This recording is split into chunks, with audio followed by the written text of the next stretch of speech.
Today I hung out with Akana, singer, actress, and digital star. We talked about all of the amazing things she's got coming up for her fans. Hint, it's a lot, and it's gonna be huge. Come hang out with us while we tour the recording studio where she created her debut album, Casualty, which is out right now. Hey guys, welcome back to Clevver. I'm your girl, Sinead DeFries, and I am here at Jenga Productions with the one and only Akana. Hi. Thank you so much for having me. This place is so cool. Thank you so much. Yeah, this is like the welcome room with a very snazzy couch, some candy for spooky Halloween time. Yeah, I mean, I think the aesthetic is like on point, but I gotta know, what does this place really truly mean to you? Well, Jenga Productions is actually where I shot, recorded, and wrote my first album. So we have like a music video in the space, we like wrote everything in the space, recorded everything in the space, so it's basically like my hub. Akana is a multi-talented singer, actress, and content creator who's playing hardball with Hollywood. She doesn't take no for an answer and can be seen and heard all over. She can be heard in all the hottest music streaming platforms and recently dropped her debut album, Casualty. I like sad jams. I want to hear something that makes me cry. Yeah, like it makes you feel like you're like sinking into the ground. Yeah, exactly. Yeah, for sure. I like my fair share of that. Let's be alone together.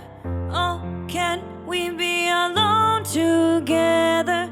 You can go off on your own. I'll love you whether I'm all alone, but we're alone together.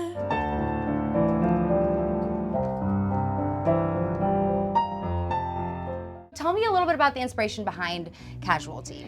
Casualty was actually inspired by a breakup, as all good, music is. This is true. This is true. And so initially I started writing serious songs that were love songs. It was like, you know what? I think to be really impressive, I'm gonna make a love album, and he's gonna love me even more. No. And then he broke up with me. And so it turned into, I'm gonna write a sad album because I have nothing else to do but cry. Relatability just screams like comfort to me, I guess. And knowing that somebody's going through something that you are or like have been through, it just feels good. It feels good. And that's what I like about music. It lets you really like sink into a feeling, whereas comedy is more about escapism, like trying to get away from the pain through laughter. Right. Music is like, no, let's sit and let's have a good cry. I say, baby, don't you worry.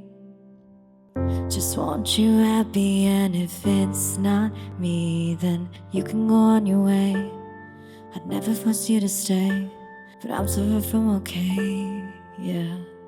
What do you feel like at the end of the day, you're like, oh, this album, all these acting projects, like where do you kind of like find the most comfort, do you think?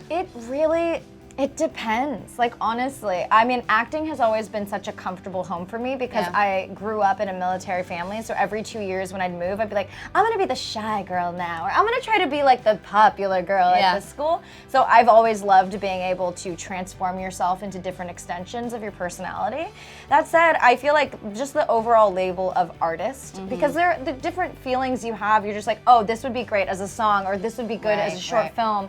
Like every single piece has a different component or a platform that it works for best. And so I don't really view myself in the verticals of musician, actor, director. I'm just like, oh, I have this story I have to communicate. What's the best way to do it?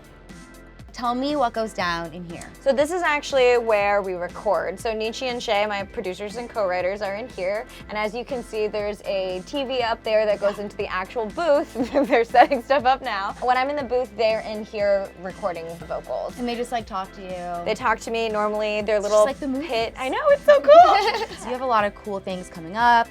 So tell me, like, I know you have like a holiday movie. I do. So Netflix. Things. It's all Daddy Netflix. Love it.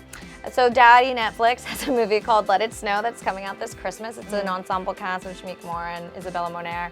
And I play Carrie, a closeted teenager. Okay. And so that one's really fun. We shot it in Toronto in the dead of snow, and I didn't have any adequate gear, so I was incredibly cold the entire time. Was it like negative 40 degrees? It was apparently, even all the Canadians were like, this is the coldest winter we've had in 30 years. Then that was like, that's like scary. Yeah, it was intense. I was like, I was not prepared at all for that. Also with Netflix, Jupiter's Legacy is this big superhero epic that I'm a part of. I play Raiko. She's a ninja assassin with telepathic powers. So, you know, dreams do come true. I was gonna say, like, the superhero thing is pretty familiar to you because of Ant-Man. Oh yeah, great transition. Thanks, girl.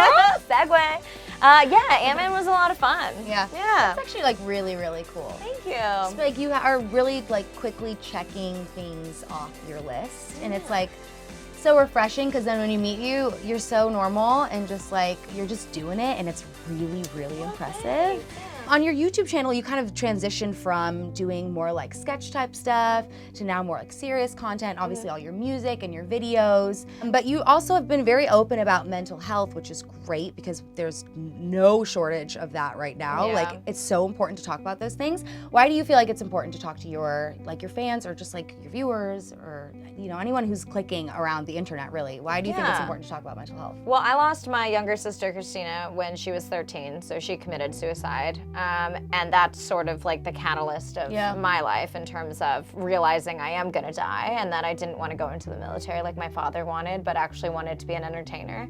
And it is true, like I remember I was 17 when it happened, and all my friends, I was out of school for like 2 weeks and I came back and everyone just acted like everything was fine and trying to move on with their lives. And I was like, oh no, my family is irrevocably broken. And it was just such a weird thing to have to confront so young.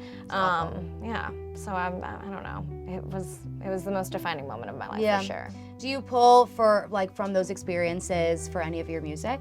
Yeah, I have a track called Selfish on the album that's sort of about how some days I do want to be selfish and take the action that my sister took, because being alive is hard. Yeah. I don't know about you, but I'm very accomplishment driven. My parents raised me that unless I'm accomplishing anything, I'm not worth anything. And so there's like a lot of self-worth issues that I struggle with where, especially with social media, you see everyone's highlight, everyone seems like they're doing better than you or has like a family or is in a great relationship or has an amazing career.